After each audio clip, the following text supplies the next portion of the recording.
Friends, कैसे हैं आप सब।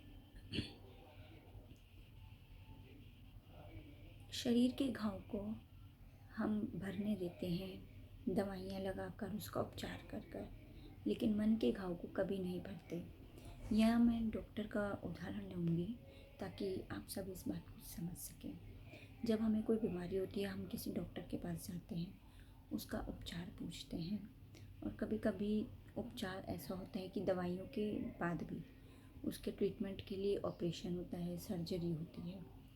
हर डॉक्टर की अपनी शिक्षा के अनुरूप, अपने अनुभव के अनुरूप, टेक्नोलॉजी के अनुरूप और इस बीमारी के अनुरूप उपचार होते हैं। तब हम ये कहते हैं कि हमारे शरीर को जो घाव मिला है वो जल्द सही हो जाएगा, क्योंकि हमारा इस डॉक्टर ने उपचार करा है या हमें ये दवाइयाँ दी हैं। वो सही भी है, चाहे छोटा बच्चा हो, बड़ा हो, बराबर सब लोगों के साथ यही बात एप्लीकेबल होती है कि शरीर का घाव थोड़ा सा समय लगता है लेकिन भर जाता है। लेकिन इस जीवन में हमारे आसपास के लोग या बाहर की दुनिया के लोग जानकर या अनजानकर हमें बहुत बातें बोल देते हैं, और उनकी एक बात को हम अपने मन पे लेके पकड़ कर बैठ जाते हैं और मन में लेकर बैठ जाते हैं, और उस बात से ही अपने मन को छलनी करते रहते हैं, उसे घाव भरने नहीं देते और छीलते रहते हैं। खुद भी तकलीफ़ में होते हैं, अंदर ही अंदर घुटते हैं। क्यों नहीं हम ऐसा सोचें कि उस व्यक्ति ने जो बोला, जानकर या अनजान बनकर, वो उसका कर्म उसके साथ है, हमारा कर्म हमारे साथ है। हम अपने मन पर उसको लगने ही ना दें, उसकी बातों को सुनकर अनसुना कर दें, क्योंकि भगवान भी कहते हैं कान दो हैं, एक से सुने, दूसरे से बाहर निकाल दीजिए, तभी ये जीवन खुशनुमा बन पाएगा।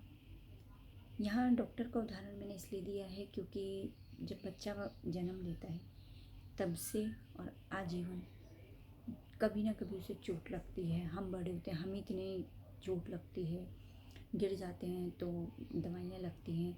तब हम डॉक्टर को ये कहते हैं कि डॉक्टर ने हमें ये दवाई दी या हमारा ये उपचार करा, हम उससे सही हो गए। हम कभी भी डॉक्टर को नहीं दोषारोपण करते कि डॉक्टर ने गलत ट्रीटमेंट करा है। क्यों? क्योंकि उस समय उस उपचार के लिए डॉक्टर जो सलाह देते हैं, जो डॉक्टर परामर्श देते हैं, वो उचित होता है। तो उस समय हमारा एक ही ध्येय, एक ही लक्ष्य होता है कि जो हमारा घाव है, जो हमारी चोट है, जो हमारी बीमारी है, वो जल्द से जल्द ठीक हो जाए। इसी तरीके से जीवन में कोई भी व्यक्ति आसपास के हों, बाहर के हों या कहीं भी हों, अगर हमें भला बुरा कह रहे हैं तो उनकी बातों को हम एक्सेप्ट ना कर कर उन तक ही रहने दीजिए और अपने जीवन में खुश रहिए। क्योंकि खुशियाँ जीवन बहुत छोटा है, खुशियाँ जितनी आप ले सकते हैं लीजिए। इसी के साथ हम फिर मिलेंगे, तब तक के लिए नमस्कार।